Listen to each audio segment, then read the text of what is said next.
This video is going to be a little walk around and the pros and cons about this International KB8 that I have for sale. Let's start with the front of it. Has both the headlight glasses, that's a wonderful thing.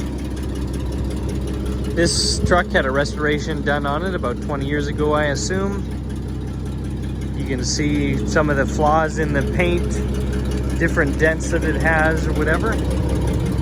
One side of the hood is a little rougher than the other side. The other side is still quite nice.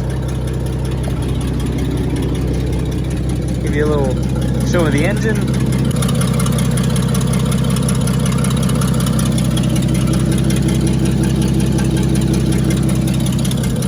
You can see I put a disposable fuel filter on it. Has a new fuel line as well. The interior of the cab is probably one of the best parts of this truck. It's in absolutely fantastic shape.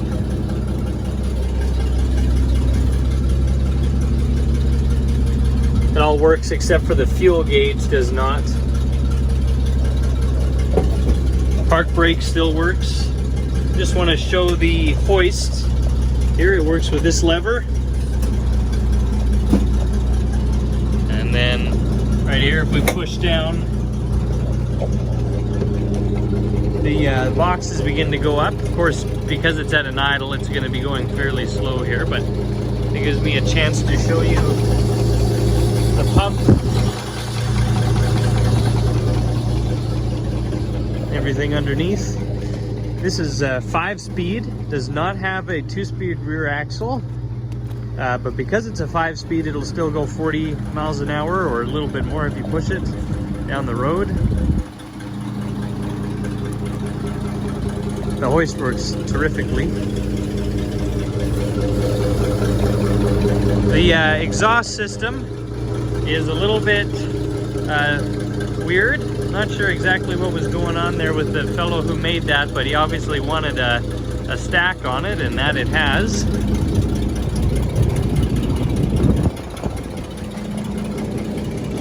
It goes up fairly tall. You can see the wood underneath of the box is in very good shape.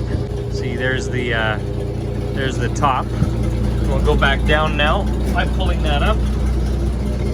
The box used to have extensions on the top, but I've taken them off because I don't think it looks as good, and you probably wouldn't want to put that much grain in it anyways.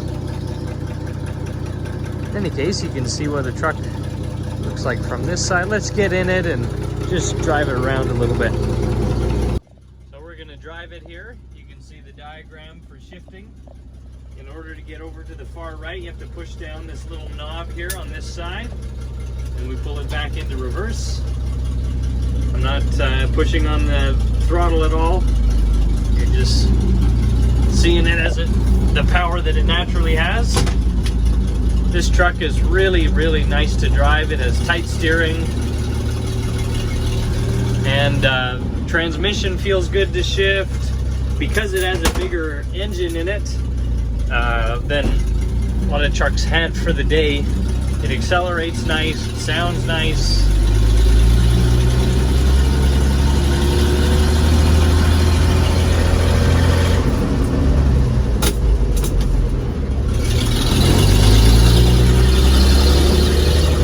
There's the Rio.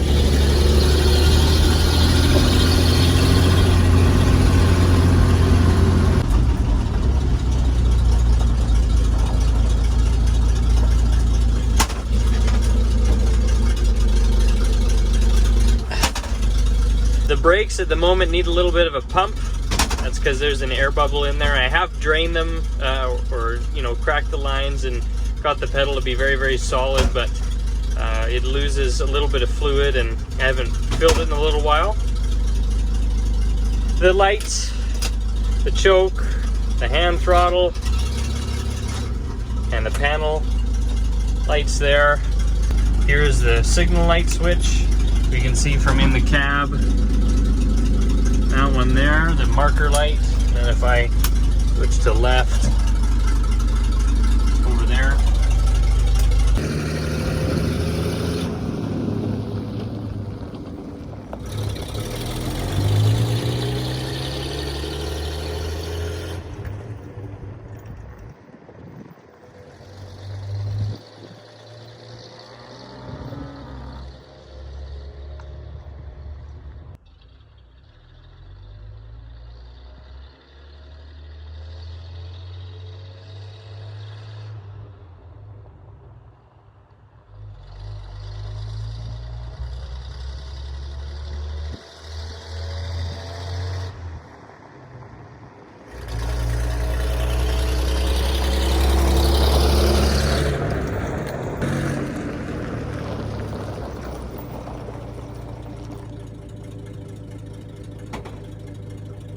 So there you're able to see it drive and stop and have the park brake hold it while it's at an angle here.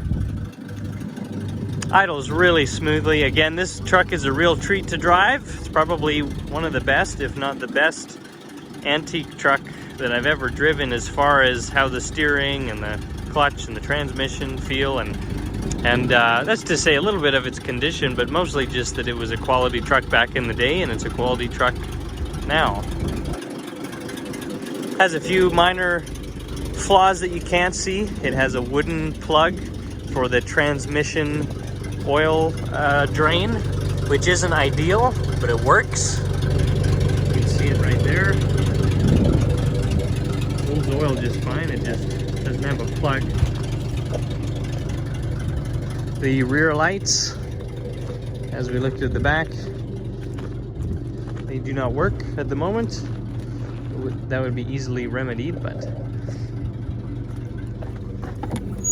here at the back you can see in what the box looks like. There's the extensions there, they're just laying inside.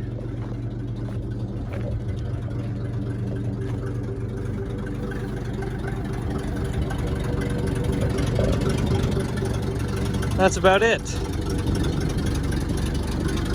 So this truck is located near Sedgwick, Alberta.